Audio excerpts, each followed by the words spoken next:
ஞானம் அடைகின்றான். தன்னை இழக்கின்ற பொழுது ஒருவன் ஞானம் அடைகின்றான்.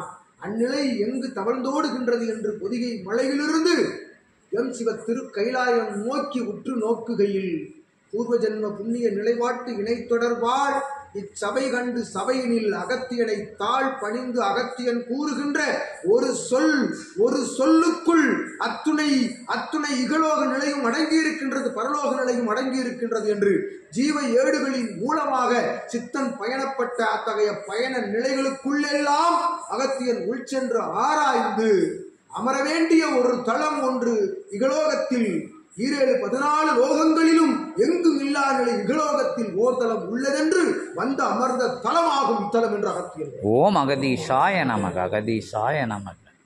தன்னை இழப்பவன் தாரை பார்ப்பவன் பிரபஞ்சத்தின் ஆற்றலை பெறுகின்றான். பிரபஞ்சத்தின் ஆற்றலை பெறுவதற்கு முயற்சி செய்பவனுக்குள் அகத்தியன் நிச்சயமாய் நுழையும் என்று அகத்தியன் உரைக்கிறார். ஓம் அகதீஷாய நமக. நுழைந்தே ஆக வேண்டும் என்பது எமக்கிட்ட கட்டளை சிவம்.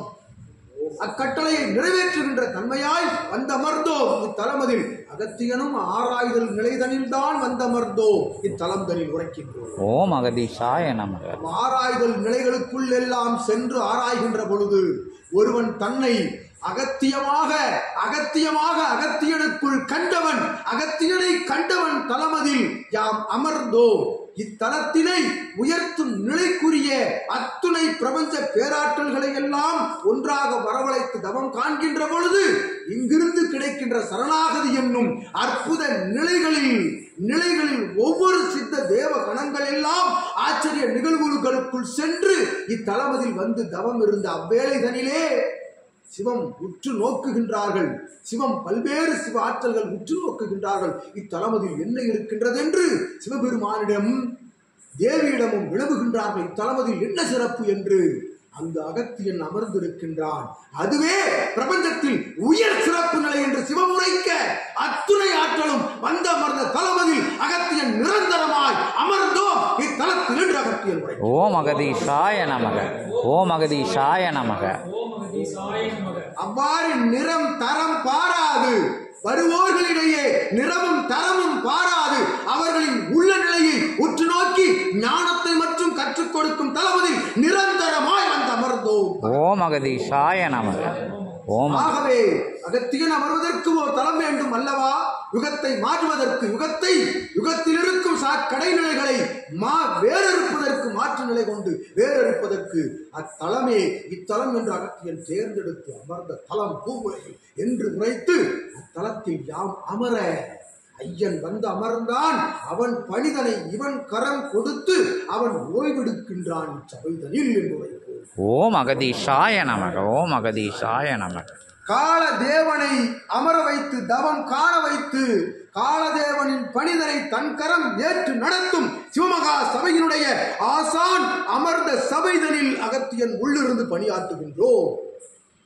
சிவமும் உள்ளிருந்து பணியாற்றுகின்றார் என்று உரைக்கின்றோம். ஓம் அகதீஷாய நமக.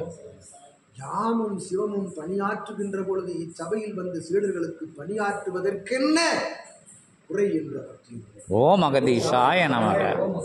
ஓம் அகதீஷாய நமக. சபைதனில் தன் சிந்தையை சபையோடு இணைத்தவனுக்கு அத்துணை ஆற்றல் எனில் யுகமாற்ற நிகழ்வுக்குரிய சித்தர் படைகளோடு படை வீரர்களாய் இச்சபையில் வளம் வருவோருக்கு எத்துணை ஆற்றல் பகிரப்படும் என்று யூகித்துக் கொள்ளுங்கள் சீடர்களே. ஓம் அகதீஷாய நமக.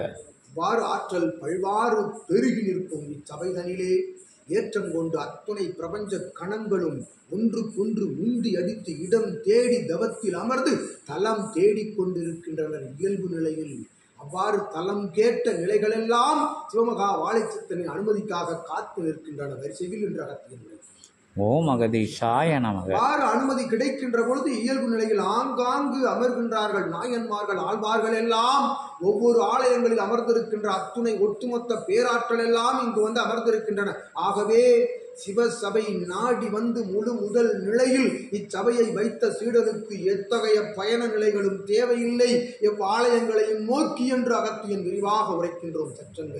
ஓம் அகதீஷாய நமக. நல் ஆற்றல், நல் நிலை, நல் ஞானம் கற்றுக் கொடுக்கும் ஞான பட்டறைதனில் அகத்தியன் சேவகனாய் அமர்ந்திருக்கின்றோம் என்று நல்லாசிகள் வழங்கி அமர்ந்திருக்கிறது. ஓம் அகதீசாய நமக. ஓம் அகதீசாய நமக.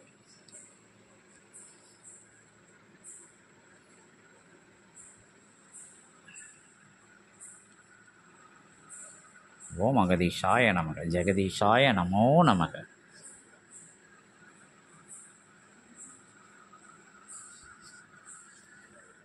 ஓம் அகதீசாய நமக.